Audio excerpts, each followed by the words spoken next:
السلام علیکم ورحمۃ اللہ وبرکاتہ۔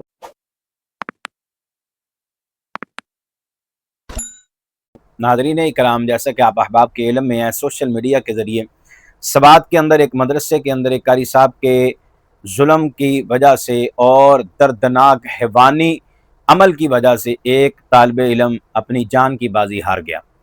ناظرین، اس میں آپ کو چند نصیحتیں کرنا چاہتا ہوں۔ جو انتظامیہ مساجد، انتظامیہ مدارس ہو، اس کے ذمہ کام کیا ہے؟ پہلا کام اس کے ذمہ یہ ہے کہ جب انہوں نے قاری صاحب کو سلیکٹ کرنا ہے، جہاں پہ ان کی اسناد اور جہاں پہ ان کی علمی قابلیت دیکھتے ہیں نا، وہاں پر ان کو چاہیے کہ 2-3 شرائط لازمی دیکھیں۔ نمبر 1، قاری صاحب شادی شدہ ہوں اور ان کے بچے بھی ہوں۔ کیوں؟ جب بچے ان کے ہوں گے، ان کو احساس ہوگا، پھر وہ لوگوں کے بچوں پر ظلم نہیں کریں گے۔ پتہ ہے، جب اپنے بچے کو کوئی بھی کچھ کہتا ہے، ماں باپ کی جان پہ بن جاتی ہے، پھر پتہ چلتا ہے کہ ان بچوں کے کیا حقوق ہیں اور یہ بھی کسی کے بچے ہیں، پھر لوگوں کے بچوں کو بھی بندہ پیار کرتا ہے۔ اور جس کے پاس بچے نہیں ہیں، اس کو یہ فیلنگ نہیں ہے، اس کو نہیں پتا احساس کیا ہے، اس کو بس یہی پتا ہے کہ میں نے اپنا ٹارگٹ پورا کرنا ہے۔ پہلی شرط، قاری صاحب کا انتخاب کریں، مدرس کا انتخاب کریں، امام کا انتخاب کریں، اس شادی شدہ دیکھیں اور بچوں والا دیکھیں۔ نمبر 2، نرم مزاج دیکھیں۔ آپ یوں سمجھ لیجئے جس طرح ہم رشتہ کرتے وقت، انتخاب کرتے وقت نہ ہم پوری تحقیق کرتے ہیں، آپ بھی پوری تحقیق کریں۔ جو مدرس مار کے بغیر نہیں پڑھا سکتا، وہ نااہل ہے، اس کے اندر اہلیت نہیں ہے، اس کے اندر قابلیت نہیں ہے۔ یہ بات نوٹ فرما لیں۔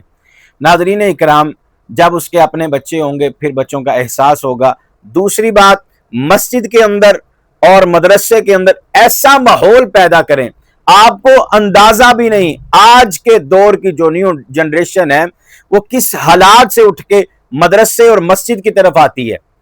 آپ یقین کریں کہ ایک واقعہ بڑا ہی دردناک تھا۔ غیر مسلم مسلمان ہو کے پاکستان میں آ گیا۔ اب اس نے اپنے بچے کو دین سیکھنے کے لیے مسجد میں بھیج دیا۔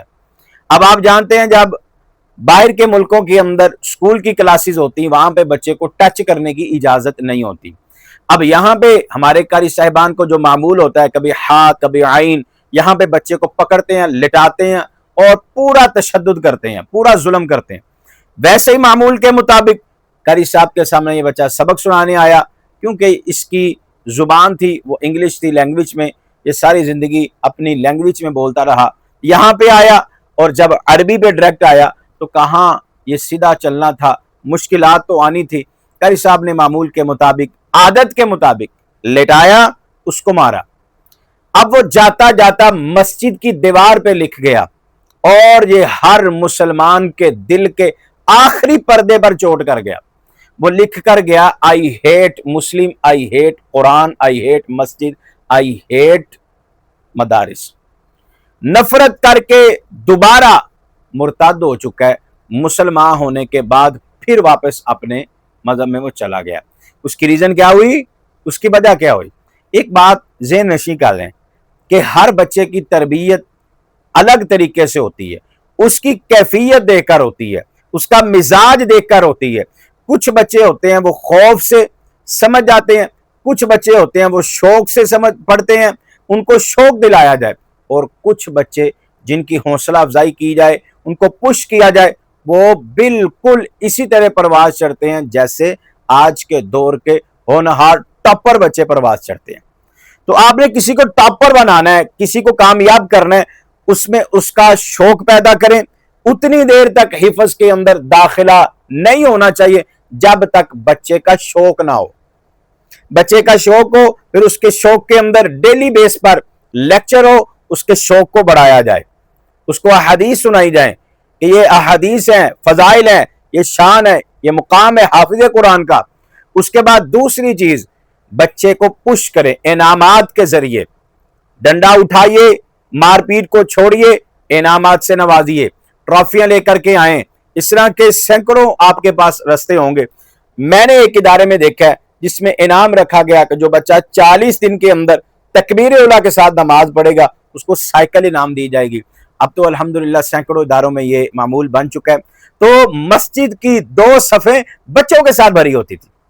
تو یہ چیز سمجھیں آپ، جو مدرس ہیں، جو قراء کرام ہیں، جو حفاظ ہیں، یہ سمجھیں، اس بات کو سمجھیں۔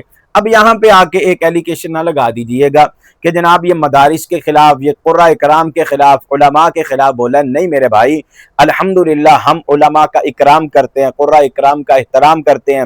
میں کہتا ہوں جو قاری قرآن ہے، عالم دین ہے، ان کا جوتا اٹھانا بھی میں اپنے لیے باعث برکت سمجھتا ہوں۔ لیکن کچھ کمیاں ہیں ہمارے اندر، ایک یا دو یا چند لوگ ہیں جو نا اہل ہیں، وہ اس مسند پر بیٹھ جاتے ہیں، پھر ان کے اس رویے کی وجہ سے سب تمام ادارے، تمام مساجد، تمام علماء بدنام ہوتے ہیں۔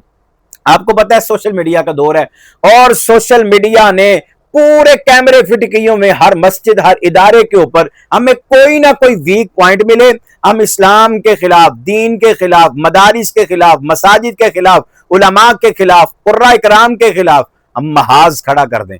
اب آپ نے دیکھا ہے سوشل میڈیا پر ایک محاذ کھڑا ہوا ہے، اس معاملے کو لے کر اتنا خطرناک کمنٹس آ رہے ہیں کہ لوگ بدظن ہو رہے ہیں۔ کس سے ہو رہے ہیں؟ مساجد سے، مدارس سے، قرآن سے، دین اسلام سے اور صحیح تعلیم سے۔ تو حضرات گرامی قدر، دوسری بات میں کرنے جا رہا ہوں کہ جب ادارہ بنانا ہے نا آپ نے شعبہ حفظ کا، طلباء نے مسجد کے اندر بھاگنا ہے، طلباء نے مسجد کو گراؤنڈ سمجھنا ہے، ان پر اتنی سختی نہ کیجیے کہ وہ مسجد سے دور ہو جائیں، ان کو ماحول اتنا پیارا دے دیں کہ وہ مسجد سے باہر نہ جائیں، اذانوں کا مقابلہ کروائیں، کمپٹیشن کروائیں، ان کا آپس کے اندر انعامات رکھیں، تو اس طرح بچے مسجد کے ساتھ جڑ جائیں گے۔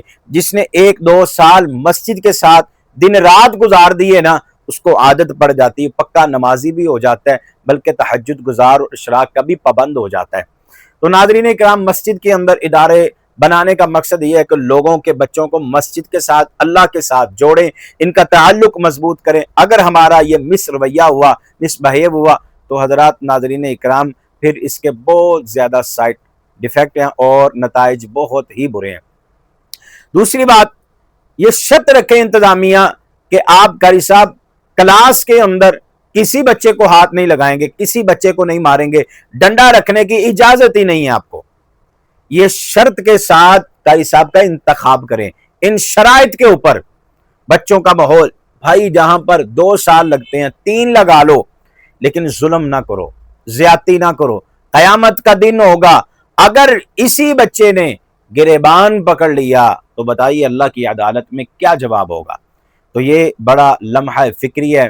تو اس دور کے اندر یہ بڑا عام ہو چکا ہے کہ ہر مدرسے، ہر کلاس کے اندر سٹک بہت ضروری ہوتی ہے اور اس کو کلاس کا حصہ سمجھا جاتا ہے۔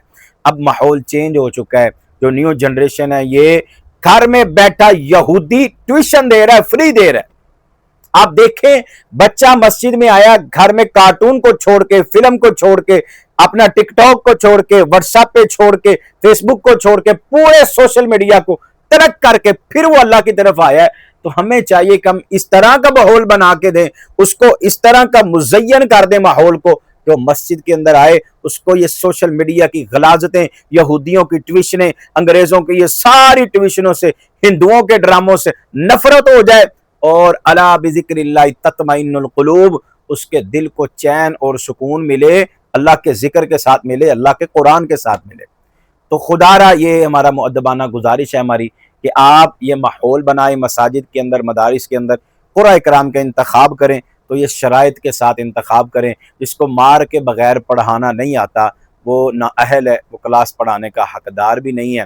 تو جس کو یہ طریقہ ہے کہ وہ کلاسز اس طرح پڑھائے، بچوں کو پورا پیار دے، محبت دے، اور بچوں کو اس طرح کا ماحول دے، بچے استاد کے ساتھ مانوس ہو جائیں، قرآن کے ساتھ مانوس ہو جائیں، کلاس میں اٹھنے کا دل نہ کرے۔ یقیناً ہمارے پاس ایک طالب علم ایسا ہے جس نے 7 ماہ 10 دن میں پورا قرآن حفظ کیا ہے، اور ایک تھپڑ تک نہیں ہم نے اس کو مارا، اس کو ٹچ بھی نہیں کیا، اس کو صرف شوق پیدا کیا ہے، انعامات کی لالچ دی ہے، پش کیا ہے۔ تو الحمدللہ اس مصلی پہ کھڑے ہو کے پورا قرآن سنایا اس نے، الحمدللہ، اور مسلسل سنا رہا ہے۔ اللہ تعالی ہر حافظ قرآن جو گھر سے نکلتا ہے صرف قرآن کی تعلیم سیکھنے کے لیے، اللہ تعالی ان کا قدردان ہے۔ آپ بھی قدردان بن جائیے، اور دعا ہے اللہ سب طالب علم قرآن کے ان کے علم و عمل زندگی صحت کے اندر برکتیں عطا فرمائے، پایا تکمیل تک پہنچائے۔ میری یہی دعا ہے، اللہ ان جیسے جو نااہل ہیں، ان جیسے جتنے بھی قرہ ہیں، اللہ محفوظ فرما لے ان بچوں کو، اور باقی علماء کی عزت کو، جو حقدار ہیں، جو اہل ہیں، ان کی عزت کو اللہ بچا لے۔ اقول قولی ھذا استغفر اللہ لی ولکم ولسائر المؤمنین۔ السلام علیکم ورحمۃ اللہ وبرکاتہ۔